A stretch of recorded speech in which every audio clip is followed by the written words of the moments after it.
Hoy hablaremos de un tema algo complejo, y es complejo porque puede dar mucho de qué hablar. La cantidad de subtemas que podríamos sacar en relación es enorme. Les pido que me pongan atención porque no me voy a repetirme dos veces y la verdad no tengo fe en que más del 50% entienda lo que voy a exponer. Hoy voy a explicarles lo que hace pretenciosa a una serie. Porque seguramente ustedes me habrán escuchado usar el término pretencioso en múltiples ocasiones, y para mi sorpresa muchos no saben a qué me refiero con esto, o lo que es peor, piensan que es un término que yo me inventé cuando acusar a una obra como pretenciosa es algo que se ha hecho durante años. ¿Qué significa pretencioso? Significa pretender ser algo que no eres. Es bastante fácil identificar a una persona pretenciosa, pero concentrémonos en entender cómo esto aplica a una obra de ficción. ¿Cómo es posible que una obra pretenda ser algo que no es? ¿Es que acaso la obra nos habla directamente y nos dice mentiras de sí misma? En un sentido figurativo, de hecho sí. Vamos a partir del hecho de que toda serie tiene un mensaje, sea intencional o no, y que toda serie tiene una presentación. Cuando una serie presenta un mensaje, pero contradice dicho mensaje con su presentación, entonces es una serie pretenciosa. Intenta ser algo que realmente no es. Se mete más a la boca de lo que realmente puede masticar. En el caso del anime o algunas animaciones indie, hay algunos trabajos que siempre intentan parecer más inteligentes y maduros de lo que realmente son. Mucha gente tiene la noción de que el contenido maduro es la violencia y el sexo, y que el contenido inteligente es algo profundo, súper complicado y que nadie entiende. Cuando en realidad el contenido maduro es lo contrario al contenido infantil. Es un contenido dirigido para gente que ya pasó su etapa de maduración. En el contenido infantil, los temas son expuestos de una manera reiterativa y simple para que los niños puedan entenderlo. Los personajes siempre dejan en claro su mensaje, como come tus verduras, haz ejercicio, cuídate de los extraños. El contenido maduro, por contrario, es sutil. Y esa es su mayor característica, la sutileza. Los temas no son presentados de una forma directa ni reiterativa porque un adulto puede darse cuenta de una situación observándola, no haciendo que los personajes se lo digan. Por dar un ejemplo, si tú quieres hacer un corto que dé como mensaje que las adicciones son malas, uno no hace que los personajes te digan directamente que las adicciones están mal. Por el contrario, para presentar el tema de forma madura, tú muestras el por qué las adicciones son malas por medio de situaciones. Esa es la sutileza. Cuando intentas hacer contenido inteligente, tomas temas que son complicados y formas una historia que presente esos temas con situaciones y por medio de un dialecto en relación con la historia, en vez de citar frases filosóficas de autores famosos que no tienen ninguna relación con el conflicto. Mostrar temas polémicos, delicados, mostrar contenido explícito e incluso tocar temas que son intelectuales no vuelve por automático madura o inteligente a una serie si dichos temas no se presentan de manera sutil. Si una serie tiene que ser reiterativa con su mensaje de lo cruel que es el mundo martirizando a los personajes, entonces dicha serie es infantil. Puede ser considerado como demografía adulta por el contenido explícito y las restricciones, pero nunca puede ser considerado como contenido maduro y debe ser considerada más como entretenimiento idiota para gente que busca emoción. Por el contrario, si una serie toca temas complicados como el existencialismo, no diciéndote directamente explicando cada detalle, sino mostrando a personajes sufriendo una crisis de identidad por vivencias extrasensoriales, entonces la serie está haciendo un gran trabajo en presentar un tema en relación a la historia. La serie opta por la seriedad en vez de apantallarte con escenas de shock barato para entretenerte. Eso es madurez. Pero espera, como mencioné anteriormente, una serie no tiene por qué tomar temas complejos o complicados para ser madura e inteligente. La mayoría de contenido maduro es de hecho historias apegadas al realismo, en donde el escenario se siente plausible, con personajes que actúan de forma calmada, pero incluso estas series pueden mostrar perspectivas más filosóficas de cosas mundanas como ir al trabajo, mantener un trabajo, conseguir dinero o mantener a una familia. Es pragmático, no necesitan hacer mucho escándalo para hacer un punto, y si lo hacen, entonces lo anterior es arruinado porque al hacerlo hiperbolizan las situaciones, por lo que ya no se pueden tomar en serio y por ende pierden la sutileza. Si tienes un show en donde personajes históricos como el Rey Arturo es una rubia sensual y que en personalidad son caricaturas de sus contrapartes históricas, que en su material de origen son parte de un pseudo juego porno y encima de todo usan magia y tienen que detenerse a explicar el mínimo detalle y estos hablan de política, liderazgo y filosofía, lo siento mucho, pero ese show no es ni inteligente ni maduro y es pretencioso. Su presentación es demasiado ridícula para ser tomada en serio. Intenta ser inteligente y madura tratando temas que son inteligentes y maduros, pero falla volviéndose una serie pretenciosa en el proceso. Si quieres hacer una serie entretenida y con elementos tontos, no seas pretencioso metiendo temas maduros e inteligentes en una presentación disconcordante. Y si por el contrario, quieres hacer una serie madura e inteligente, tienes que ser sutil, no escupir tus mensajes en la cara de la gente y hacer que la imagen hable por sí sola. Ya que ahora comprenden lo que es la pretenciosidad en la escritura, déjenme decirles lo que no es pretencioso. Hay personas que tienden a ver mensajes complejos en donde realmente no los hay, sobrepensando las cosas y tratando de hacer las cosas más complicadas de lo que realmente son. Esto no vuelve pretencioso a los shows, sino por el otro lado vuelve pretencioso a la persona que está diciendo dichas afirmaciones. Y hay una pequeña confusión en este tema también. He visto a fans del anime decir que Evangelion es pretencioso por la estética religiosa, que Haruhi Suzumiya es una serie pretenciosa por el hecho de presentarse en desorden cronológico y por ende complicando más algo que realmente no es tan complicado, y Monogatari y Utena por sus simbolismos visuales. Todos los elementos que he mencionado son externos, no tienen nada que ver directamente con el contenido de la serie. Por ejemplo, Evangelion podrá tener simbolismos religiosos, pero la serie nunca intenta ser sobre religión, porque en instancia ni siquiera toca el tema de la religión. El simbolismo religioso está ahí por mera decoración. En el caso de Haruhi y el resto es lo mismo. Es cierto que estos elementos buscan crear una influencia y generar cierta impresión en el espectador, pero solo es pretenciosidad a un nivel superficial y el autor directamente no tiene por qué ser responsable de esto. Son elementos externos que podrían ser borrados de la existencia y no haría ninguna diferencia. El contenido de dichas series seguiría siendo el mismo. No estoy diciendo que estas series sean buenas o malas por esto, solo aclaro una confusión muy común. No confundan elementos superficiales con el verdadero contenido de la serie.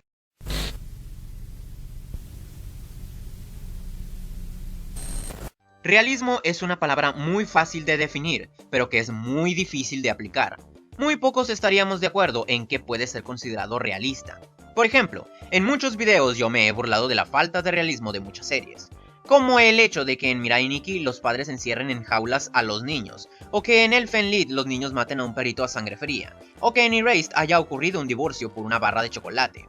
Son escenas sumamente ridículas y aún así, ahí tienes a gente discutiendo que esas escenas sí son realistas porque pueden pasar en la vida real. Y me citan algún caso increíble en el que una persona se cortó el pene en público o algo por el estilo. Para darles la razón en algo, estas cosas en efecto pueden pasar. Pero eso no significa que por esto las escenas anteriormente citadas son realistas. El margen de posibilidades en la vida real es masivo. Quién sabe, quizá el día siguiente aparezca un superhumano, reviva el queso ancestral y tengan sexo con la mayonesa en el centro de París. Pero estas cosas son situaciones que pasan muy rara vez. No son la norma, ni cosas que ocurran en la vida real con frecuencia.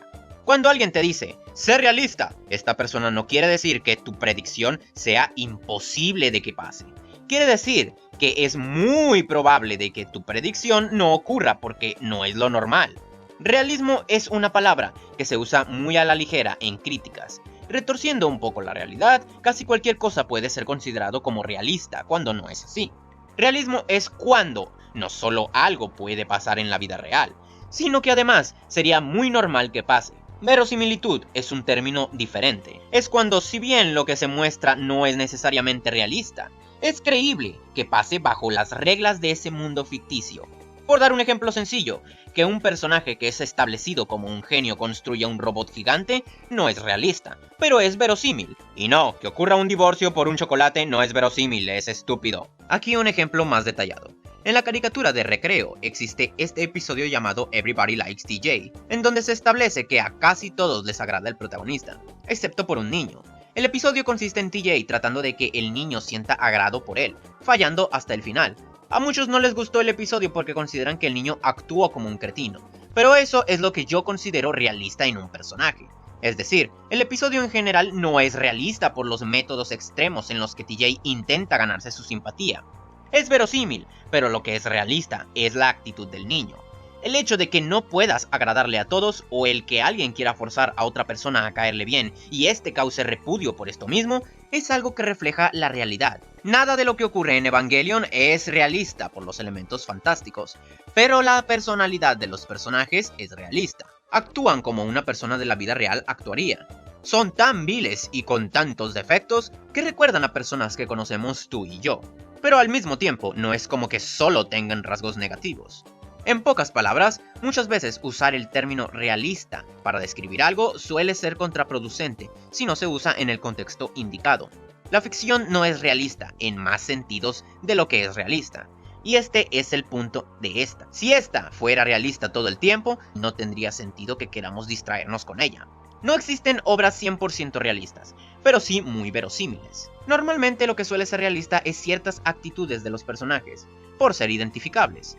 Pero es muy difícil que los eventos puedan ser considerados realistas, y es mejor abstenernos de usar el término cuando hablamos de la plausibilidad de la historia. Lo que hay que tener en cuenta es que el ser realista es un mérito cuando se nos intenta dar un mensaje pragmático o cuando se intenta reflejar algo de la vida real, porque el ser realista por sí mismo es aburrido y no tiene absolutamente nada de meritorio.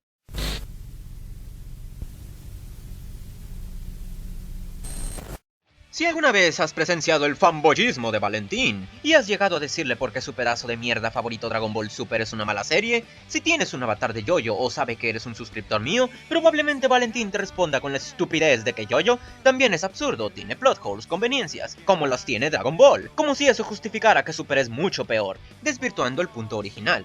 Las personas con media neurona notarán cuál es el error de esa comparación, fuera del hecho de que si Yoyo fuera una mierda, y que eso no quitaría que la otra persona tiene razón, también es el hecho de que Yoyo simplemente comete muchas menos cagadas que Dragon Ball Super, mientras que Dragon Ball Super jamás tiene aciertos significativos.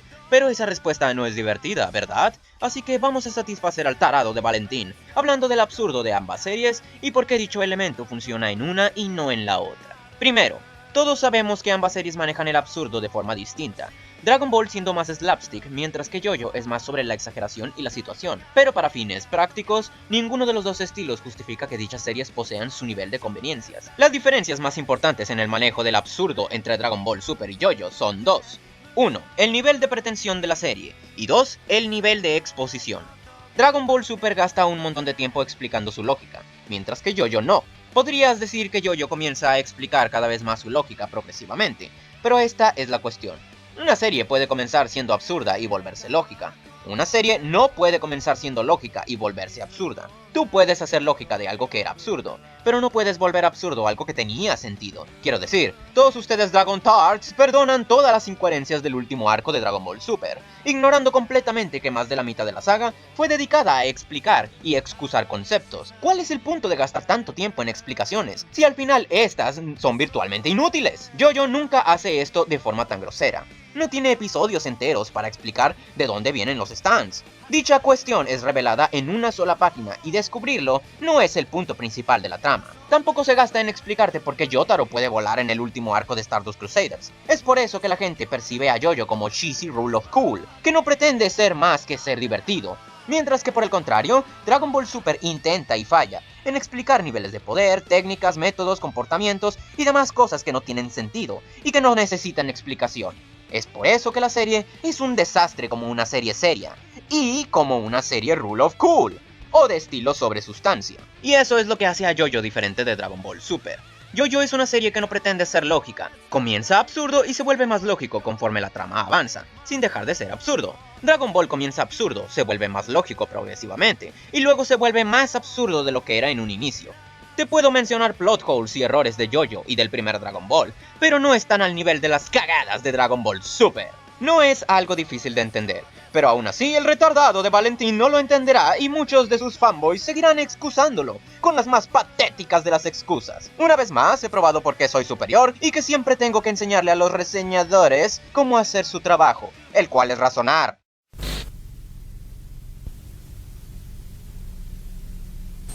Una de las razones de por qué un espectador puede interesarse por un personaje es porque dicho personaje o situación pueden volverse identificables o simpáticos. Sentir simpatía en base al hecho de que lo mostrado se siente identificable para nosotros es algo muy común. ¿Cuántos de nosotros no ha dicho, me gusta mucho esta serie, me siento identificado con lo que le pasa al protagonista? Hacer las cosas identificables es sencillo, pero se vuelve más difícil mientras más específica se vuelve una situación. Por ejemplo, una historia de un chico enamorado en la escuela. ¿Quién no se sentiría identificado con una historia así?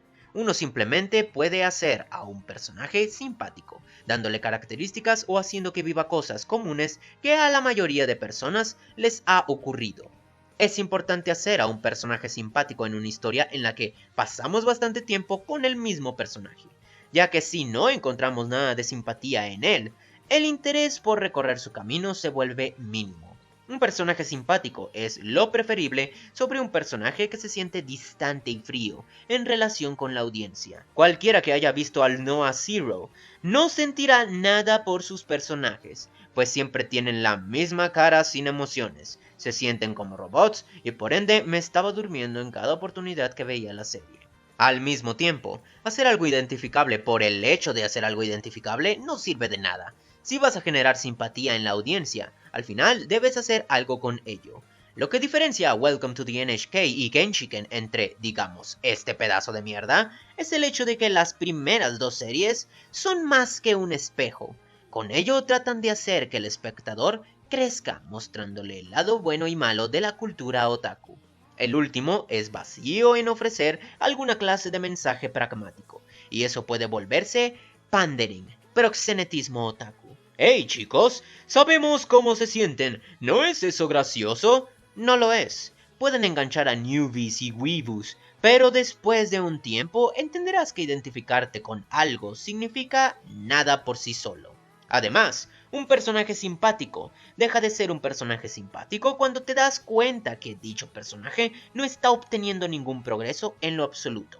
Un personaje que no puede aprender sin importar qué, se vuelve frustrante porque nos reflejamos en dicho personaje por ser el protagonista, y nosotros queremos una catarsis para nosotros mismos. Esta es otra razón de por qué hacer algo identificable solo por hacerlo. Significa nada e incluso puede jugar en contra de tus buenas intenciones. What's this money if you ain't gonna break the mold?